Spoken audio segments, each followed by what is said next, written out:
Hey, Todd here on location over here at the National RV Training Academy, and I'm going to go ahead and answer some of your questions. Just happened to walk by in here, and there's a bunch of refrigerators. Oh, look, a refrigerator question. Hey, welcome to another one of Todd's 2-Minute Tech Tip Tuesday, brought to you by the National RV Training Academy. Hey, before we get to the video, which I know this is the reason why you're here, go ahead and hit the subscribe button. That way you don't miss anything. Hit the subscribe button now. Thank you.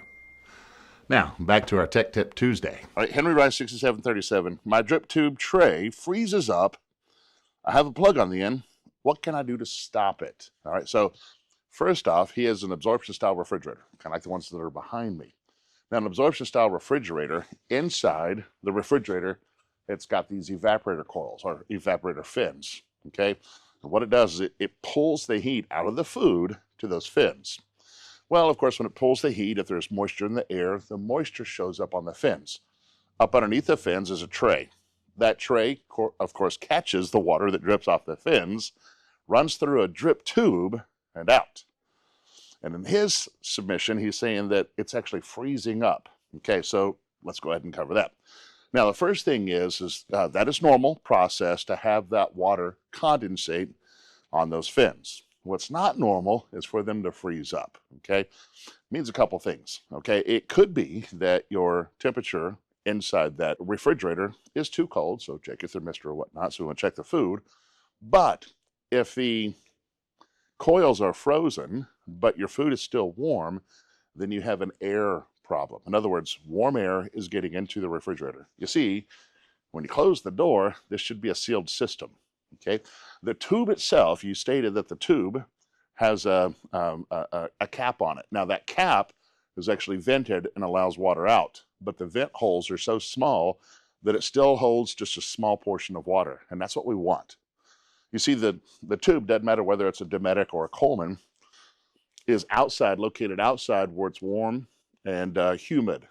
And of course, both the first law of thermodynamics, heat runs to cold, but also if heat goes in there, there's moisture.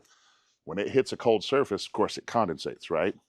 Sits there too long. In other words, if there's too much humidity going in, can't get off the coils, and the coils freeze up, right? So one of two things: either your thermistor is set too low, and not only should the coils be freezing up, but your grapes should be frozen.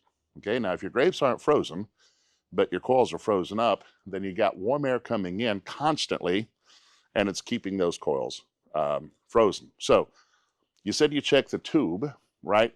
Now, depending on what you have, if it's a Norcold, there's also going to be a drip tray right down at the bottom that receives the water. Now, that sits next to the heating element and the gas valve, so it should never freeze unless you're somewhere outside in less than 32-degree weather. Okay, so what I'm thinking is he's talking about the inner drip tray right here. Okay, so that's freezing up. Now, if that's freezing up, even sitting in the tray, then there could be a blockage through the tube. So it's a little maintenance that I think that you need to do. Go ahead and make sure that you can run warm water through that tube. Maybe go ahead and put in some hydrogen peroxide, because if there's any buildup in that tube or anything else, you want to go ahead and get that taken care of. Secondly, you want to go ahead and check your seals, okay? Doesn't seem like you have air coming in from the tube, the drip tube itself, but possibly the seals need to be cleaned, of course, and kept the door closed. Now, if you're shopping, in other words, you keep that door open for a long time as you're shopping, I want you to understand that with an absorption style refrigerator, for every 1 minute that it's open, it takes an hour to recoup, okay? So if you're shopping or whatnot and it's hot and humid, you're gonna get a lot in there. So here's the thing: you're fighting airflow coming in, or maybe the water not going out. You said that it's freezing in the drip tray, right? The internal drip tray. Is it filling up? In other words, is it holding there, or is it just so damn cold that it's freezing up? So again, could be a couple things, right? Make sure that your thermistor is set in the right position. You may want to take a temperature probe, stick it in there, and compare, right? This should operate somewhere between 34 and 36 degrees, right? Not freezing. So we could check that somewhere else inside there in relation to the drip tray. But also, if you do have standing water, then obviously you got a little problem. You just need to clean up that tube, or you have too much air coming in, and we want to check and see that. So you can do what we call the dollar bill test. Close the door on a dollar bill, drag the dollar bill. It should have constant, even tension all the way through. If you hit a part of the door or where that seal is, and the dolly bill kind of allows free movement, then that right there means that the seal has lost its memory and isn't making full contact with the refrigerator. So you need to address that. You can also do what we call a light test. Stick a large light bulb inside, close the door, see if you see any light coming out. If so, then if you have light coming out, that means air's going in.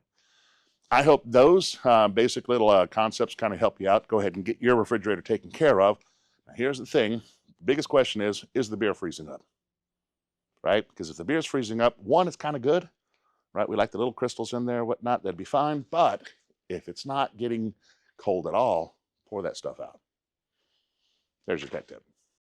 All right, before you get to the bloopers, which is why you're here in the first place, the RV industry needs thousands of RV technicians and inspectors, and now is the perfect time to do that.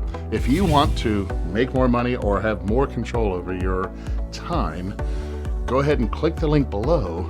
Or if you just want to learn how to fix your own RV, got something for you there. Head over to rvtechcourse.com and get started today.